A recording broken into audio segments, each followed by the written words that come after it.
जो जिद्दत आ रही है एयरक्राफ्ट के अंदर, नए नए इंजन्स बनाए जा रहे हैं जिसकी स्पीड 5000 किलोमीटर पर आवर तक की स्पीड होगी। तो इस्लामाबाद से उड़ने वाला जहाज या लाहौर से उड़ने वाला जहाज लंदन में या पेरिस में या न्यूयॉर्क में कितने आवर्स में पहुंचेगा। दिल्ली से उड़ने वाली फ्लाइट जो है बीजिंग कितने आवर्स में पहुंचेगी। अमेरिकन एयरलाइन ने 20 तैयारे बुक करवा लिए हैं।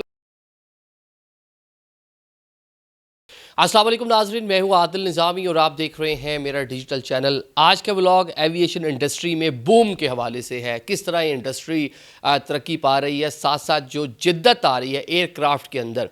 माजी में भी देखा हमने कि कॉन्कर्ड जो एक जहाज़ था जो आवाज़ की स्पीड, जिसको सुपर सोनिक जहाज़ कहा जाता था, कि आवाज़ की स्पीड से भी 2 गुना ज़्यादा वो तेज़ी से उड़ सकता था। लेकिन हमने देखा कि उसके साथ क्या हुआ, आज आपको ये भी बताएंगे। और सेकेंडली अब एविएशन इंडस्ट्री में किस तरह नए नए इंजन्स बनाए जा रहे हैं जिसकी स्पीड जो है हाइपरसोनिक यानी कि 5000 किलोमीटर पर आवर तक ले जाने की कोशिश की जा रही है। कब तक इतने तेज़ जहाज़ में आप फ्लाई कर सकेंगे, और अगर इतना तेज़ उसकी स्पीड होगी तो इस्लामाबाद से उड़ने वाला जहाज़ या लाहौर से उड़ने वाला जहाज़ या कराची से उड़ने वाला जहाज़ यूरोपियन कैपिटल्स लंदन में या पेरिस में या फिर अमेरिकन कैपिटल वाशिंगटन में या न्यूयॉर्क में कितने आवर्स में पहुंचेगा या पहुंच सकता है, या दिल्ली से उड़ने वाली फ़्लाइट जो है बीजिंग कितने आवर्स में पहुंचेगी, और जो नॉर्मल कमर्शियल फ़्लाइट्स हैं इनकी स्पीड क्या है और ये कितने आवर्स में पहुंचती हैं, इसका कुछ कंपैरिजन करने की कोशिश करेंगे। सबसे पहले मैं last year London Heathrow airport पर गया तो जब जहाज़ जो है वो टैक्सी कर रहा था तो मुझे वहाँ पर नज़र आया, ये आप विजुअल्स देख रहे हैं, ये कॉन्कर्ड जहाज़ है। ये सन 1976 में पहला जहाज़ जिसको जो है इसने पहली उड़ान भरी, और ये जनाब एविएशन की तारीख़ में दुनिया में एक इनकलाब था कि वो आवाज़ की स्पीड से भी 2 गुना ज़्यादा तेज़ी से उड़ सकता था। Just like a fighter plane, जिस तरह हम देखते हैं कि F-16 जो है आपके ऊपर से एकदम फ्लाई करते हुए जाता है कितनी तेज़ी से, आप 23 मार्च की परेड में भी देखते हैं। GF-17 थंडर जो है वो उससे भी ज़्यादा तेज़ी से उड़ता है। तो इसी स्पीड से एक पैसेंजर प्लेन जो है वो उड़ता था। अब मैं पहले ज़रा आपको आवाज़ की स्पीड बता दूं। आवाज़ की जो स्पीड है वो 1235 किलोमीटर और 767 माइल पर आवर है, लेकिन कॉन्कर्ड की जो स्पीड थी वो 2180 किलोमीटर या 1354 माइल पर आवर थी। तो अंदाज़ा लगा लें कि आवाज़ की स्पीड से भी 2 गुना ज़्यादा तेज़ी से ये जहाज़ उड़ता था। लेकिन 1976 में शुरू होने वाला ये जहाज़ 2003 में ख़त्म हो गया, क्योंकि हमने देखा इस पे नेशनल जियोग्राफिक पे एक डॉक्यूमेंट्री भी बड़ी फेमस है कि जैसे ये जहाज़ उड़ता है पेरिस के एयरपोर्ट से, और इसके अंदर जो है इसके विंग्स के अंदर, इसकी टेल के अंदर आग लग जाती है, और वो आग के बाद थोड़ा सा ही आगे जाके गिर जाता है। 113 लोग उसके अंदर एक्सपायर होते हैं, जिसके बाद सन 2003 में इस जहाज़ ने आखिरी बार उड़ान भरी। और अब आप इसको देख सकते हैं कि ये लंदन के हिथ्रो एयरपोर्ट पर, इसी तरह कई यूरोपियन जो ममालिक है वहाँ पर एक कह ले कि सोवेनियर के तौर पे वहाँ पे अब खड़ा हुआ है। तो ये हिथ्रो एयरपोर्ट पे जब मैंने इसको देखा, इसकी आगे जो इसकी कह लें कि इसका जो चोंच इसकी जो है, जिस हम फाइटर प्लेन को देखते हैं कि उसके आगे एक निडल टाइप आके होती है कि हवा को क्रॉस करना, बिल्कुल उसी नौइयत का आप इसको देख रहे हैं, उसी तरह है। लेकिन इसमें जहाज़ के अंदर लोगों के बैठने की कैपेसिटी भी तकरीबन 115 तक के जो है मैक्सिमम लोग इसमें सवार हो सकते थे। सफ़र भी महंगा था। वो सफ़र, वो जो टाइम था, अगर लेट्स सपोज के लंदन से आपने न्यूयॉर्क जाना है, जो 6 घंटे का सफ़र है वो 3-3.25 घंटे में ये जहाज़ जो है वो पूरा करता था। 3 घंटे में आधे से ज़्यादा मतलब कम टाइम आपका लगता था ट्रैवल करते हुए। अब दुनिया की कई ऐसी कंपनीज़ हैं जो इस पर काम कर रही हैं। चीन बड़ी तेज़ी से काम कर रहा है। चीन काम कर रहा है हाइपरसोनिक पे। अमेरिकन कई कंपनीज़ हैं वो काम कर रही हैं सुपरसोनिक पे। लेकिन क्योंकि ब्रिटिश एयरवेज़ ने ये जहाज़ जो है सबसे पहले इस्तेमाल किए थे, तो वो भी लगे हुए हैं इसके ऊपर, वो भी हाइपरसोनिक की जानिब जाने की कोशिश कर रहे हैं। फ़िलहाल तक जो सुपरसोनिक जहाज़ है, हाइपरसोनिक तो 5000 किलोमीटर के अराउंड हो गया। सुपरसोनिक जो हो गया, जो हवा की आवाज़ की स्पीड से 2 गुना जो जहाज़ जो है वो उड़ता है, 2 गुना या 3 गुना कर लें, वो सुपरसोनिक के आगे चल के वो अगर 5000 को टच करेगा तो हाइपरसोनिक के अंदर वो कन्वर्ट हो जाएगा। अमेरिकी एक कंपनी है जनाब, उसने जहाज़ बनाने का काम शुरू किया है, और अमेरिका के 2 एयरलाइंस हैं जिन्होंने बुकिंग भी शुरू करवा दी है। बहुत जल्द आप इन जो सुपरसोनिक जहाज़ हैं एक बार फिर से उन पर सफ़र कर सकेंगे। इसकी आपको कुछ तफसीलात देते हैं। सबसे पहले जनाब अमेरिकन एयरलाइन ने 20 तैयारे बुक करवा लिए हैं जो अगले साल तक उनको मिलेंगे, और इसी तरह जनाब यूनाइटेड एयरलाइन है, उसने 15 तैयारे।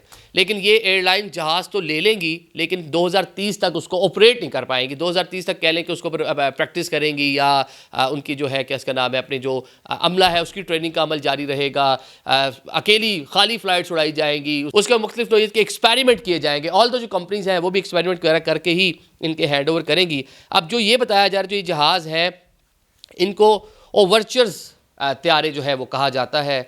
अब इन पे भी वही जो हमने देखा कॉन्कर्ड जो है ये उसी की ही रिप्लेसमेंट है। इनकी भी स्पीड हवा से दोगुना होगी, ऑलमोस्ट एक कॉन्कर्ड की रिप्लेसमेंट होगी, लेकिन इसके अंदर मुसाफिर जो हैं वो कुछ कम होंगे। जिस तरह कॉन्कर्ड का जो स्ट्रक्चर था एरोडायनेमिक, जिस तरह उसको बनाया गया था, वो जो स्ट्रक्चर था उसका बिल्कुल फाइटर प्लेन की तरह था। ये भी जस्ट लाइक फाइटर प्लेन की तरह होंगे, लेकिन इसके अंदर जहाज़ के अंदर बैठने की कैपेसिटी है वो इस बार थोड़ी कम की गई है। 65 से 80 लोग इसके अंदर सफ़र कर सकेंगे। लेकिन इसके साथ एक और जो मुसाफरों के लिए मसला होगा, वो मसला ये होगा कि इसका सफ़र खासा महंगा होगा, क्योंकि इसके अंदर जो फ्यूल लगेगा, बाकी मामलात होंगे और एक एक्सपेंसिव जहाज़ होगा, तो इसके अंदर सफ़र काफ़ी महंगा आपको मिलेगा। अब साथ ही ये सवाल पैदा होता है कि इस जहाज़ की रेंज क्या होगी, कहाँ तक ये फ्लाई कर सकता है।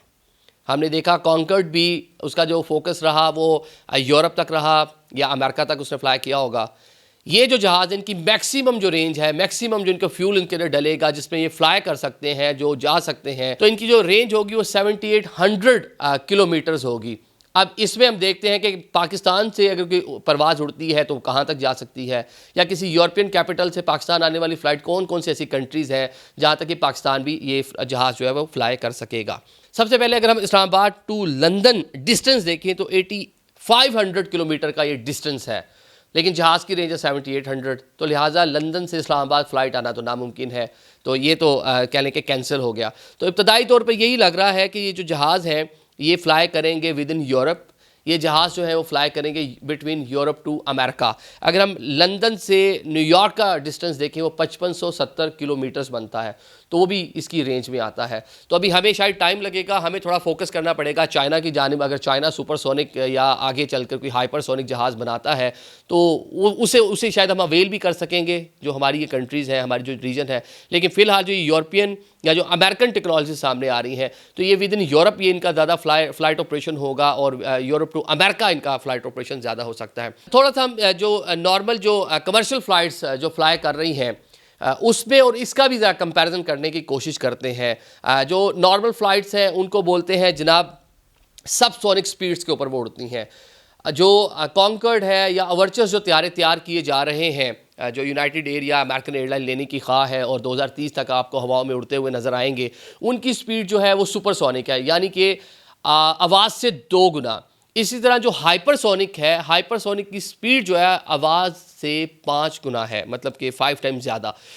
अब जो सबसोनिक तैयारे हैं इनकी मैक्सिमम अगर एयरबस की स्पीड देख लें तो 950 किलोमीटर तक मैक्सिमम वो स्पीड में फ्लाई कर सकता है। इसी तरह जो बोइंग 747 या 777 है, बोइंग के जो जहाज़ हैं, उनकी जो स्पीड है वो 1100 से 1200 किलोमीटर तक भी चले जाते हैं। मतलब नियर, मतलब वेरी नियर कि वो जो आवाज़ की स्पीड है उसको टच करते हैं। मतलब 101 किलोमीटर जो पर आवर है उतनी स्पीड उनकी थोड़ी सी कम होती है। तो अब ये इतनी स्पीड में उड़ते हैं, तो जब ये सुपरसोनिक जहाज़ होंगे तो टाइम आपका जो ट्रैवल टाइम है वो आधा हो जाएगा। अगर पाकिस्तान से उड़ने वाला जहाज़ न्यूयॉर्क 13 से 14 घंटे में पहुंचता है तो उसका वही डिस्टेंस जो है वो 7 घंटे हो जाएगा।